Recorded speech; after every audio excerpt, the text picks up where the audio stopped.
હર હર મહાદેવ, જય દ્વારકાધીશ, જય ગંગા મૈયા, જય સિયારામ. બધાય વાલા ભક્તોને જણાવતા આનંદ થાય કે આવતીકાલે એટલે કે મહાવદ ચૌદશ અને રવિવાર મહાશિવરાત્રિ તારીખ 15/2/2026ના ખૂબ મોટો પવિત્ર એવો આપણો તહેવાર એટલે કે મહાશિવરાત્રિ. શિવરાત્રિના દિવસે ભગવાન શિવની પૂજા કરવાથી બધી જ મનની મનોકામના પૂર્ણ થાય. તો આમ તો દરેકના જીવનમાં રાત્રિ કાયમ આવે. આપણે રાત્રિ કહીએ 365 રાત્રિ આવે.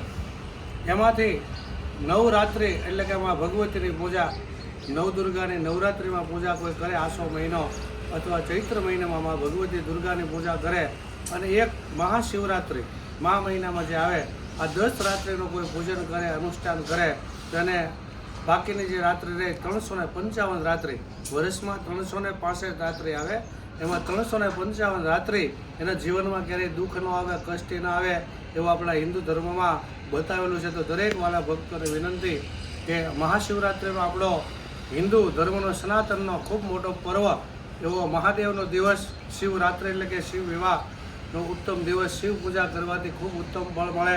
આમ તો રોજિંદા આપણે કાયમ શિવની દિવસ દરમિયાન પૂજા કરતા હોય, પણ શિવરાત્રિનું એવું ખૂબ મોટું મહત્ત્વ છે કે રાત્રિ 4 પહોર જેને કહેવામાં આવે, 6 થી 9, 9 થી 12, 12 થી 3 અને 3 થી 6 એક રાત્રિનું કોઈ અનુષ્ઠાન કરે, અને 9 રાત્રિનું કોઈ મા ભગવતીનું રાત્રે 12 વાગ્યા પછી અનુષ્ઠાન કરે તો એના જીવનમાં કોઈ પણ પ્રકારના દુઃખ આવતા નથી. તો અમે તો અમારા ઈષ્ટદેવ મહાદેવની કાયમ નિત્ય કર્મ પૂજા કરતા હોય, પણ બધાય વાલા ભક્તોને જણાવવાનું કે મહાશિવરાત્રિનું જો તમે પૂજન કરો તો તમારા જીવનના બધા દુઃખ મહાદેવ હરી લે. તો અહીંયા પણ આપણે બધાય વાલા ભક્તોના આશીર્વાદથી, બધાના સહયોગથી મહાદેવ કથા મંડળ સેવા આશ્રમમાં પણ એક નર્મદેશ્વર મહાદેવની સ્થાપના કરેલી છે.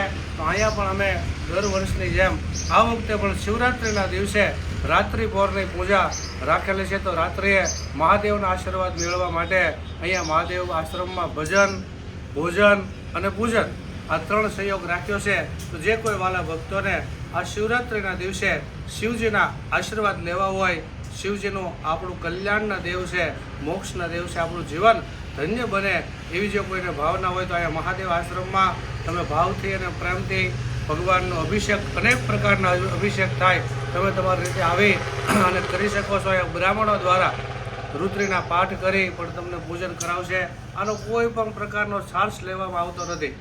અમારો તો એક જ હેતુ છે, જગતનું કલ્યાણ, માનવનું કલ્યાણ, બધાયનું ભગવાન મનોકામના પૂર્ણ કરે એવી શિવજીના શરણોમાં પ્રાર્થના. તો બધાય વાલા ભક્તો, અમારા યજમાનો, વડલી ગામના દરેક લાગતા વળગતા દરેક સગા સંબંધીને વિનંતી કે આવતીકાલે મહાશિવરાત્રિ રવિવાર 15 તારીખે બધાય વાલા ભક્તો અહીંયા પધારો અને આપણે બધા ભેગા મળી અને શિવની આરાધના કરીએ, શિવના આશીર્વાદ મેળવીએ.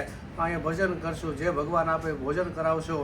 આમ તો ફરાળ હોય કાલે, જે કાંઈ ફરાળ કરશું અને આખો દિવસ એક દિવસ મહાદેવને અર્પણ કરી તો આપણું જીવન ધન્ય બની જાય. હર હર મહાદેવ, હર હર મહાદેવ, હર હર મહાદેવ.